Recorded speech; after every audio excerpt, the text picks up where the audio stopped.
반갑습니다. 주제 3. 조선 일본의 문호를 개방하다입니다.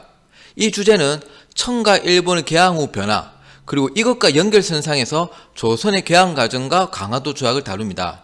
이 부분 수업하실 때 보통 강화도 조약의 내용과 불평등성만을 강조하기 쉬운데, 주제 1에서 다루었던 중국 중심의 조공체제에서 만국공법에 따른 조약체제로 변화했다는 의미까지 포함했으면 합니다. 먼저 주제 열기는 개항 시기의 사람들 목소리를 듣고자 박 교수를 등장시켰습니다.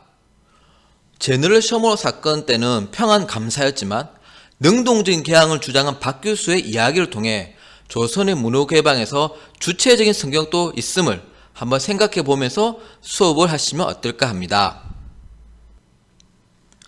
양무운동과 메이지 유신은 이번 교육과정에서 제국주의와 마찬가지로 학습 요소로 되어 있습니다.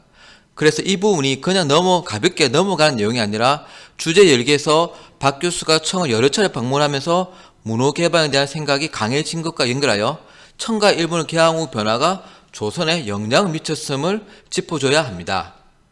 그리고 처음에 말씀드렸듯이 조선의 문호 개방 과정은 날개에 달하는 이때 세계는 이랑 같이 연결하여 동아시아의 만국공법 질서가 등장하는 가운데 조선이 일본과 강화도 조약을 체결하였고, 그 결과로 조선이 세계 자본주의 체제로 편입하게 되었음을 강조했으면 합니다.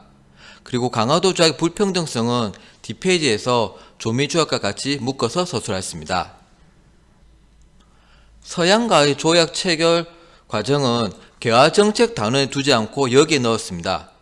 조선이 만국공법의 바탕을 둔 조약체제를 계속 맺으면서 세계 자본주의 체제로 편입이 더욱 가속화되었다는 것, 그리고 방금 말씀드렸듯이 강화도 조약과 다른 조약들의 성격, 특히 불평등성을 비교하는 데 도움이 된다고 생각했습니다.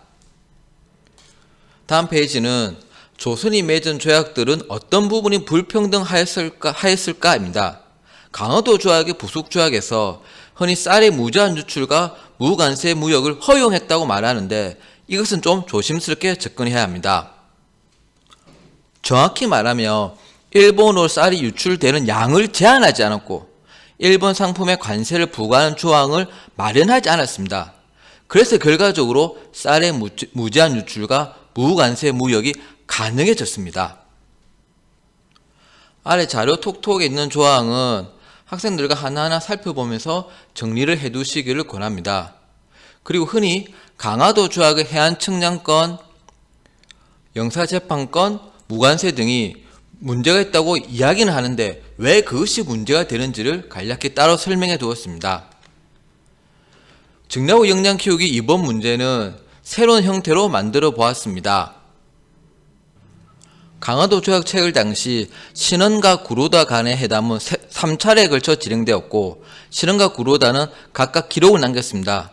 교과서는 두 사람의 기록을 적절히 각색하여 대화문을 만들었고, 주제 3의 전체적인 내용을 효과적으로 정리하면서 토론을 해볼 수 있도록 구성하였습니다.